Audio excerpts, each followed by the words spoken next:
về ngoài về Thành văn phi mà đây là dương linh mà tai hạt chan rukul yang yang itu ini mereka mereka Indonesia mereka nama mau bayar hikmat selalu nafas Let's quay tay đồng đồng vườn lúc mặt làm một kia làm rong một kia làm biết làm đủ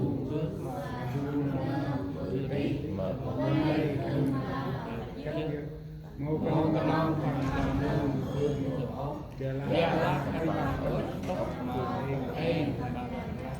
nay chỉ sáng là hôn y nấc khúc tập hè thì ai dưới tập hè mà lục chân thích tập hè đâu nào coi tập hè đâu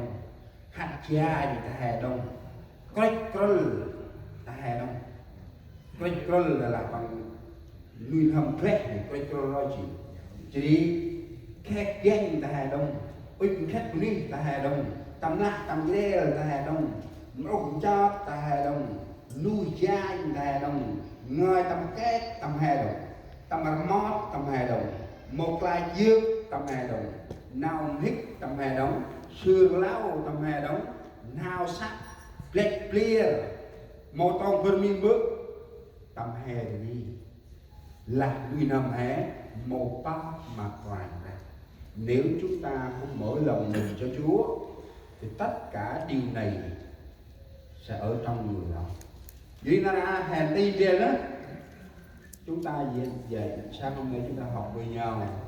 học mở lòng mình cho Chúa để Chúa ngược ở trong lòng chúng ta. Thì trên chúng con này ta là hé bao nguyên hầm hè chia cái vài là phút tầm nguyên hầm hè hãy cho tâm tương đồng từ về hãy chơi cô trong đấy gì sự tài chơi cái gì mà hoài ấy giờ tên cưng bé bác không nguyên hầm hè mặc vài lá game mà vài lá tâm ti ta là một bác nguyên hầm một cái vài lá phút chỉ tâm tì hảo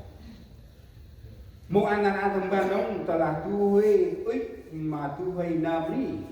còn một ít ô nam này mà là chỉ ô mà chỉ sai chỉ nam này bằng một chơi tắt kể mà rít rè tầm tên tây nào đi chỉ bằng một Việt Nam là ít mà theo dân lại muốn tiếp nhận một người đó trở nên người vợ hoặc chồng mình thì người đó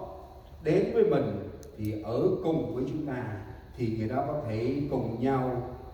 bước đi trong con đường khó khăn tầm vẹn trong nào đi mà cũng quê ông nói ta làm một hàng ân quài ra tâm ti tầm nào đi chi và trước mặt quài ra hé màu xanh tròn quài ra tròn chết bằng là thằng ấy nó đi cướp nuôi mà cùng một nồi đấy chỉ là nuôi năm con bóng hết hàng chít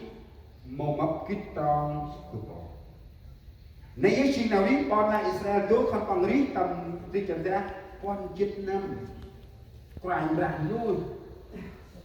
quài ra khách thành bằng nuôi năm khăn bằng ta là khăn bằng một bác mà quài đàn tâm tí khăn bằng hết chỉ khăn bằng một sáu quài lý quài đàn là màu mấp kít tròn cực bộ khăn bằng một kít tròn quài ra vì ta ông đưa ông nào hè ba hôm người nào hay mà quài ra chân quài ra đây tầm ấp mồm nào cái là hãy tróc mặc quài ra chỉ tất mọi người làm đủ và như nằm hè nhót đi nằm hè mồm vắng như nằm một cái nát quài ra Giêsu thì Giêsu chỉ bằng là cướp chỉ nó nằm lễ đầu đi ngân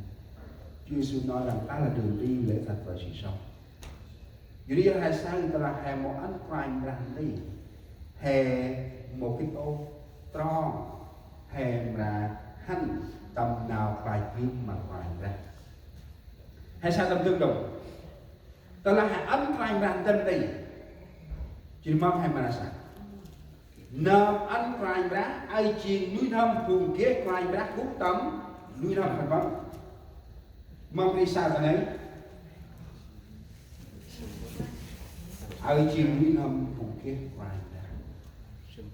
mong có cả đi được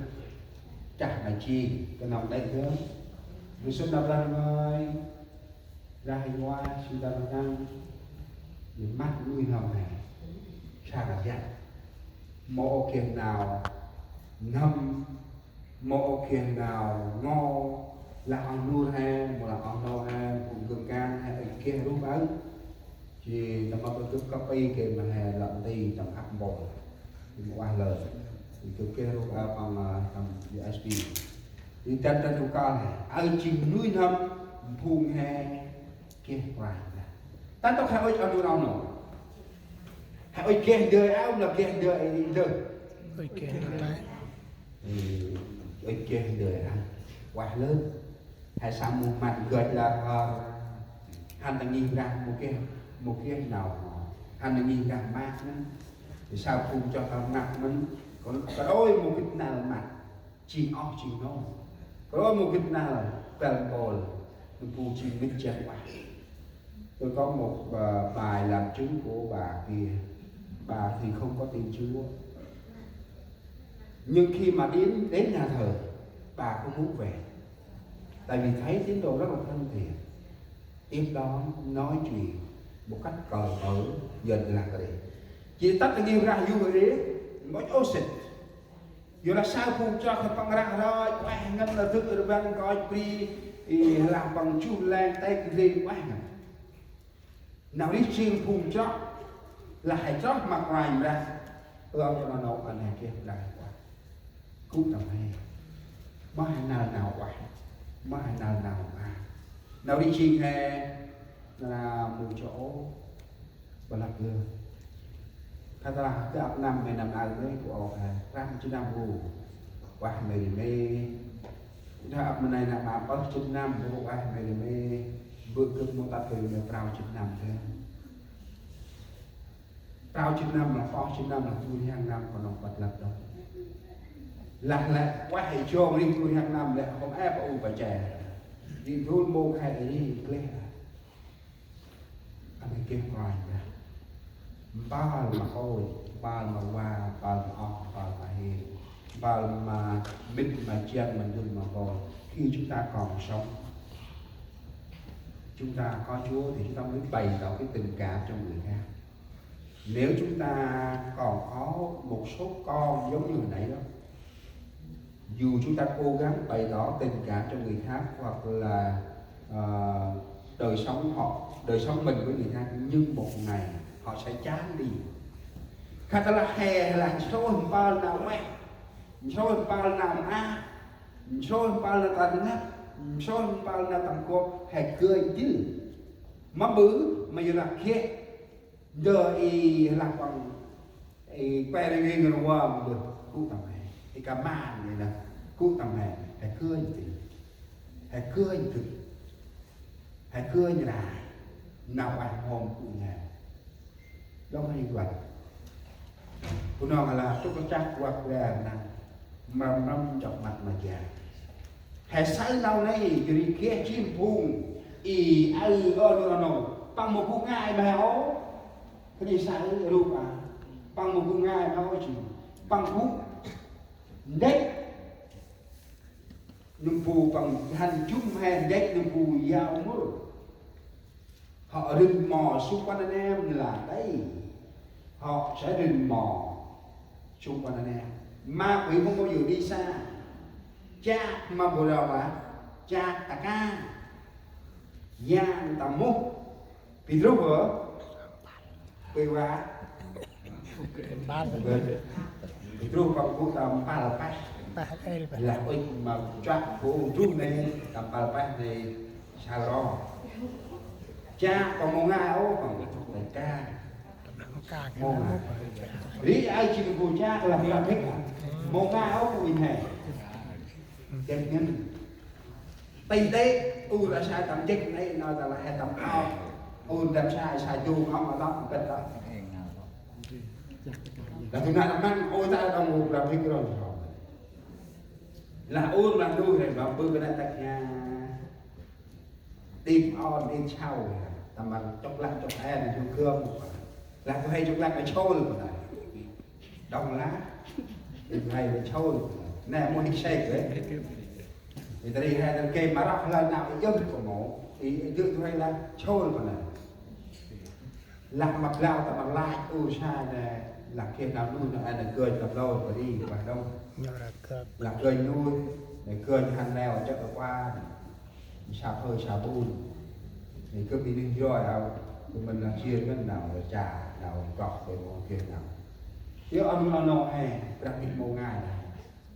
là hè một bác như thơm em một ngày này đặc biệt mát ngắn còn không phải nữa bằng AJ đó tầm trộm mẹ nó hay là cái ibu nama dengan anugerah oh nah hey mau pula cak lah ke wala tau dul na la mai ibu nama ning oh ni cak ni parabla am ngan che nganไปđi hả chỉ ta ao các tâm dục vô ao ao phải hổ tân na là gian cả bây giờ ly chi quá bà như là thì do mà hai mốt bây sáng rồi phải ta ao pol tập pol wa pol en ao phải để là mong pula cak là kiaแต่ชันเกจใจไปลอยที่ใจแอดดัมดิลนะไม่นะแปลบุญดิลโมเบียนกิจเช้าไปเอาใจเอาตัวหลักตำร้อนมาตัดมะนาวเชิญการในมันเรื่องของช็อกเกอร์ดีริจิแปลพิกปังโมง่ายว่าอ๋อดานโนกับคนดูไว้นั่นอาตำนักชายอาตำมีบุญเลยอาตำบูบุญเลยนี่นาราให้ละเก็บไว้หน่อยปังรีtầm kia nâng đại sai đã táp chất thì chúng thì nó táp đại sai bằng thất chỉ cần tắt lâu đi môn hình cơ đi